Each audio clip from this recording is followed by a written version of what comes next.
How's it going, everybody? Welcome to the M2 Motor YouTube channel. Thank you for tuning in. Today I'm going to be pretty much giving you an overview of the SLK. It's been about a year or so since I introduced the car, so I wanted to show everybody, you know, everything about this car and where it's at and what needs to be done. So I'm going to go ahead and get started, pull the car out and warm it up and kind of give you a full walk around of the good, the bad, the ugly with this car and kind of go from there.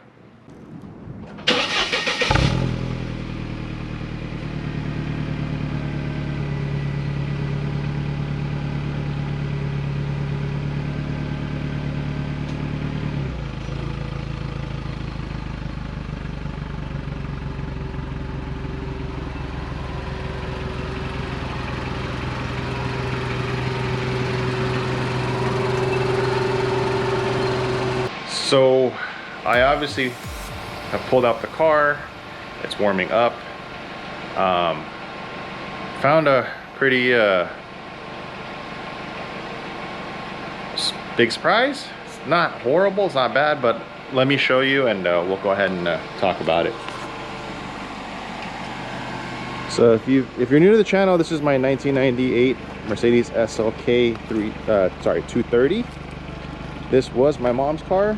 She's handed it down to me and it's sat for a very long time. This was her daily driver for about 4 or 5 years, and then it's parked and it's sat since. The car only has about 33,000 or so miles. Obviously there's some modifications done, but everything's reversible back to stock. But before I talk about all that, let me show you what's going on with the headliner. So I obviously got in, sat down, and I know my hair is a mess, as it usually always is. It's kind of sticking up, it's kind of long, so I was like, oh, touching the headliner, but I'm like, wait a second, this feels like a lot more. So I don't know if the camera's picking it up, but the glue decided to completely give up on the headliner. Pretty bad. Pretty hilarious. I'm not happy about having to fix it, but for a car that is this pristine, this is pretty funny. Obviously I do need to get this fixed. It will get fixed. And driving it now is just kind of unsightly, because if you are around my age and you know, my parents didn't have one of those old American cars, but from the 80s and early 90s. But any of you that are watching that have had parents or yourself had a car that did this with the headliner, not really a thing you'd want. So yeah, the glue completely gave up on this. This is interesting. There was zero signs of showing that it was starting to give in little spots or anything. It looked great, looked perfect. And then obviously just a few minutes ago I got in the car and this, so decided to make a video on this and some of the overview and plans with this car. But yeah, this is pretty bad. It pretty much gave up everywhere in one shot, and it's not even, but then I feel a lot of tension on the material, so we'll see. Back here there's a little bit of a, I guess when they wrapped it, it's a little tear because I haven't touched this at all, so I'll have to get all this redone. I'm gonna finish warming up the car and then I will go over what the plans for this thing is and some of the stuff that we're gonna do and what needs to be addressed. We'll start off with the outside of the car. This was my mom's daily driver for a few years, up until she parked it and didn't really drive it as much. This was a previous California car, so as you can see, there's some holes drilled in the bumper. The front lip has a lot of rock chips. The lower grille piece flew off at one point when I was driving it. I don't know how that happened. So obviously I'd want to get this painted and get the holes filled and get the new grille piece, get everything just really cleaned up. If you look underneath the front lip, it's scraped up pretty bad. That was not from me. More my stepdad. But it is what it is. No big deal. This kit's been painted for well over 10 years. You know, it's held up pretty well. Couple rock chips on the hood. I think these can be touched up decently clean. I don't want to do too much paint work. My whole thing is to preserve this car in its original condition and shape as much as I possibly can. The side skirts, one of the local mechanic shops that I used to take the car to did damage the side skirt. They were not being careful putting it on the lift and they cracked it, so that needs to get repaired. So obviously the whole kit is going to get repainted. The car currently is on rotiforms. I do plan on switching these wheels out. I have a couple wheels in mind that I want to use. The suspension is on Lorenzer lowering springs, which are long discontinued, and Bilstein struts, which you've seen if you've been watching the channel. I did the strut installation a while back, and the car, for the very few miles I drive it, rides very nice. But the wheels I do plan on changing. I'll talk about that in some other video. Sides of the car is pretty clean. There's a small ding right here. There's a small scratch here. I don't know how that got there. And there's a scratch up here. I know how that happened, and there's a couple small scratches all over the trunk. I know exactly how that happened, and pretty much it's my stepdad's fault. So it has the Lorenzer axle back exhaust, which is still in really good shape. It just needs a good polishing. The rear bumper has a couple scratches. Again, this I know exactly how a car with this few miles, how this type of damage happens. You know, obviously has a Rieger kit on this side. Again, another couple scratches, same as all the other scratches. These are things that I believe can be cut and buffed out. If not, maybe a light touch up and a sand and buff, possibly. I do want to get the door handles painted silver, so the whole car is silver. Obviously it's been debadged already. This side skirt obviously has some damage also. Like I said, it's a car that just sits. There's a couple chips here. But overall, the car itself is, you know, I wouldn't say immaculate. It needs a little bit of TLC, but overall, it's really good. And I do plan on keeping this car pretty much forever. In an earlier video, I did a DIY on how to replace the trunk shocks.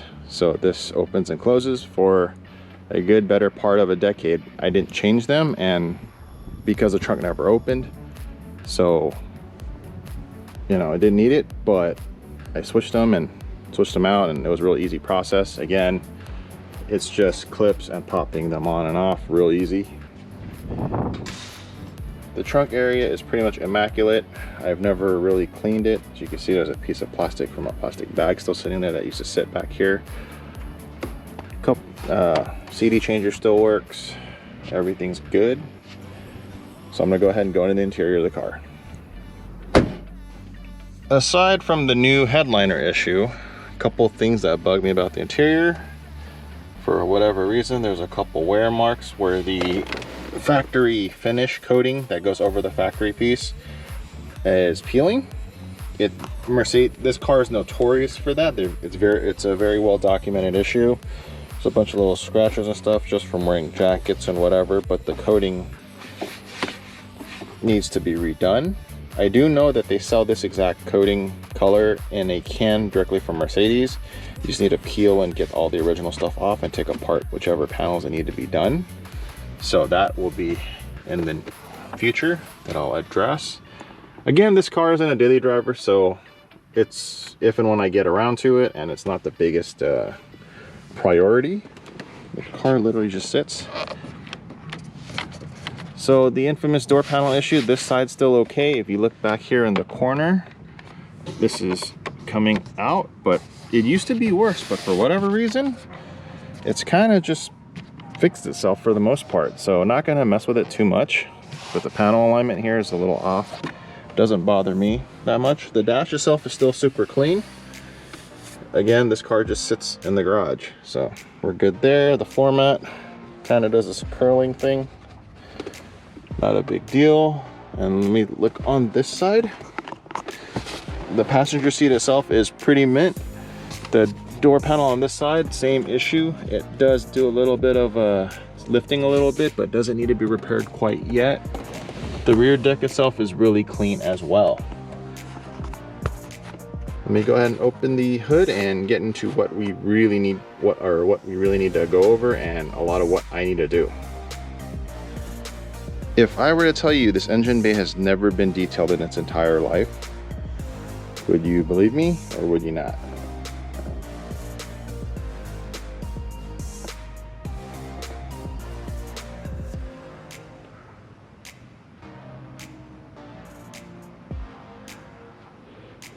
The engine bay has never been power washed or fully detailed since it's been in my possession. This has been the dust that's been just building up on it over the years.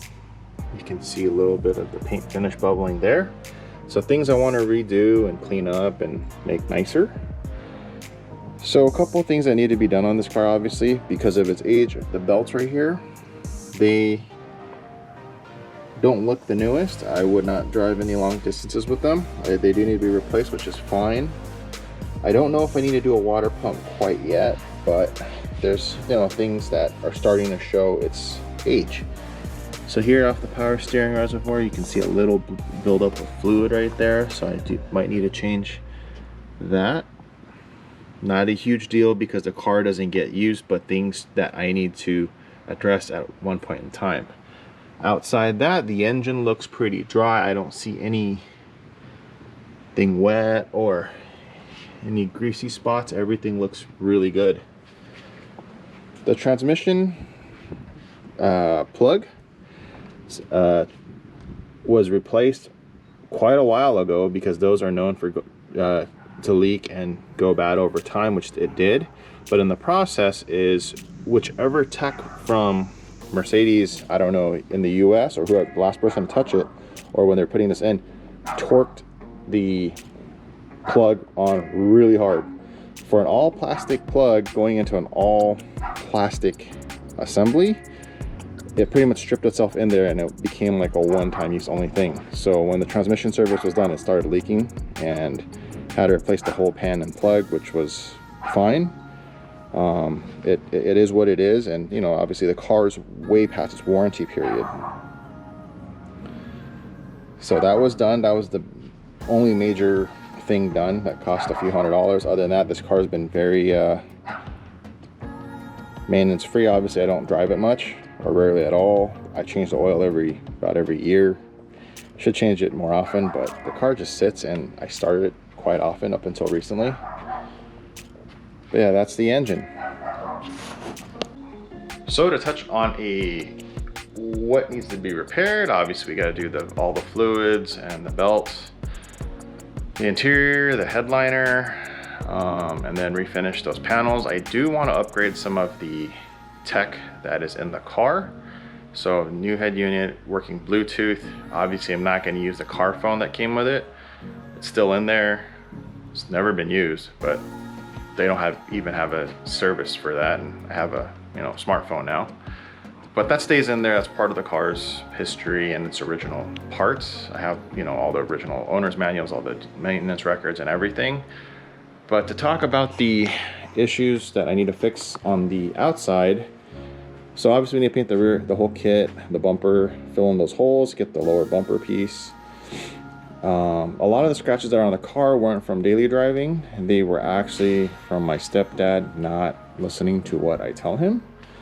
This isn't a rant, just explaining to you what's going on. So when we still lived in California, this car had to sit outside for about 2 to 3 weeks. It was getting dusty. We were working on SEMA projects. This car sat in the driveway, not a huge deal, and he decided upon himself to get a plastic tarp and put it over the car, and then it flew off the car. And obviously that creates one on a dusty car that creates a lot of swirls, which I have corrected since. And then he put it on again, and then used things to anchor the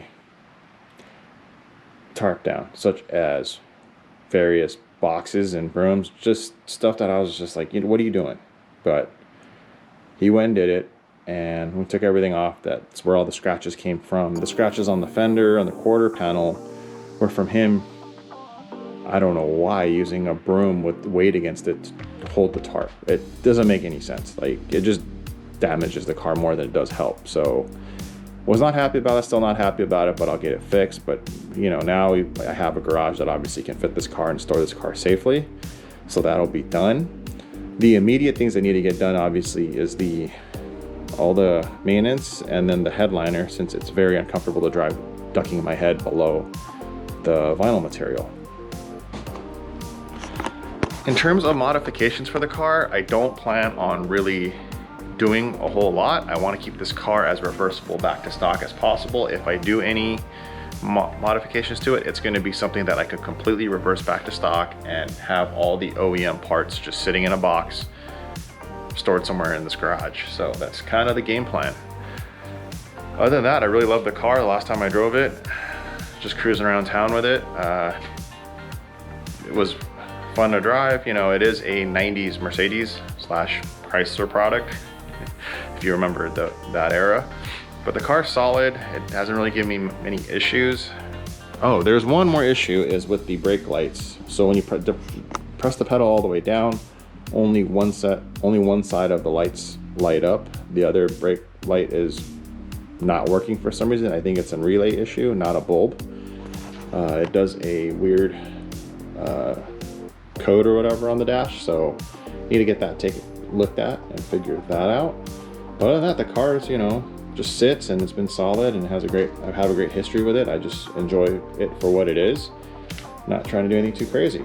I have all, you know, these kind of cars to mess with if I want to do anything you know, dumb. This car is just a straight cruiser. It's not fast by any means. It's just an enjoyable drive.